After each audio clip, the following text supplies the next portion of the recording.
Meus irmãos, a paz do Senhor Jesus. Nós estamos aí numa grande obra e Deus colocou aí uma obra maravilhosa em nossas mãos. Temos a igreja do Engenho Novo, temos aqui a igreja do Jardim Silveira, em que vai demandar bastante trabalho, bastante paciência de todos, bastante comunhão, muito zelo pela obra, muita busca por Deus, muita busca pelo Espírito Santo de Deus e seguindo a Jesus, sendo um discípulo de Jesus, que nós devemos ser espelho para os outros, que eu creio que Jesus vai mandar. Então, para isso, eu gostaria de passar para vocês algumas regras básicas para a amada igreja, para você que é líder, para você que é um aspirante à liderança, para você que Deus ainda vai usar grandemente nesse ministério. Passar algumas coisas para vocês e vamos falar sobre isso, tá bom? Uma das primeiras regras básica, de uma liderança numa igreja é que nós não devemos negligenciar o espírito de servidão, tá bom? No caminhar aqui dessas orientações eu vou explicando, tá? A segunda regra, não buscar o interesse próprio. A terceira regra, não ser dominador. A quarta, não ser contencioso. A quinta, não lançar novos fundamentos doutrinários. A sexta, não se afastar do padrão de excelência. A sétima, não fomentar tensões. A oitava, não recusar o perdão. A nona, não negligenciar a família, não é?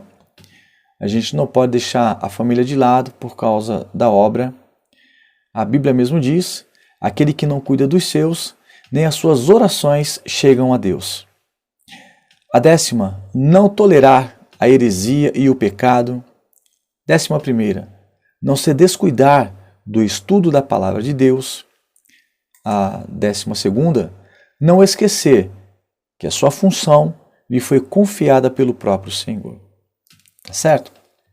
Agora aqui então, fazendo essa abertura, eu quero falar com vocês sobre a eclesiologia aplicada. Como é que nasce uma igreja, não é? Como é que isso acontece?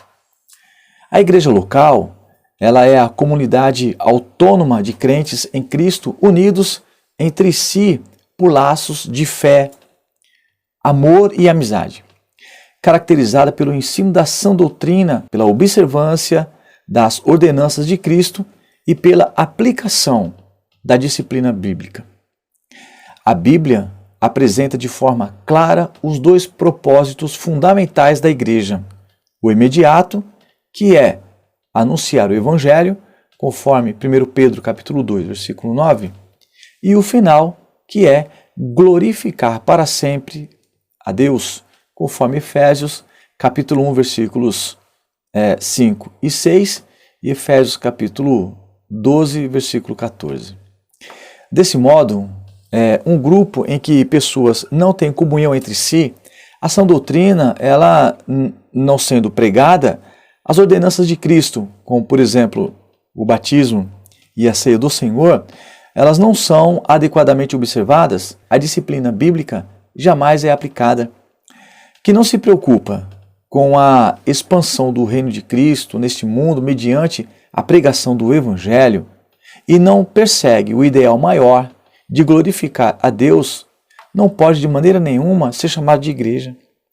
Disso se conclui que pouquíssimas são as verdadeiras igrejas, o que é de lamentar, dada a importância vital dessa comunidade em inúmeros aspectos. Aqui, naturalmente, surgem as questões.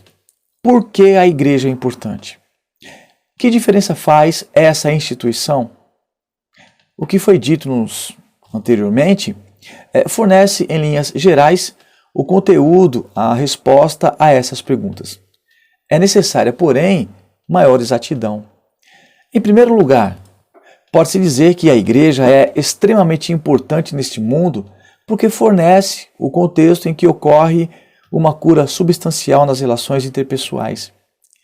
É na igreja local que pessoas de diferentes idades, origens, etnias, culturas, formações e níveis sociais são convidadas a viver em plena harmonia, formando uma verdadeira família. E aqui nós temos alguns textos, como base, como referência para isso.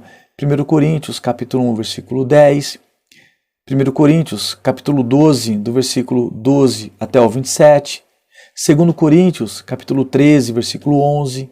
Gálatas, capítulo 3, versículo 28. Efésios, capítulo 4, do versículo 1 até o versículo 3. Filipenses, capítulo 1, versículo 27.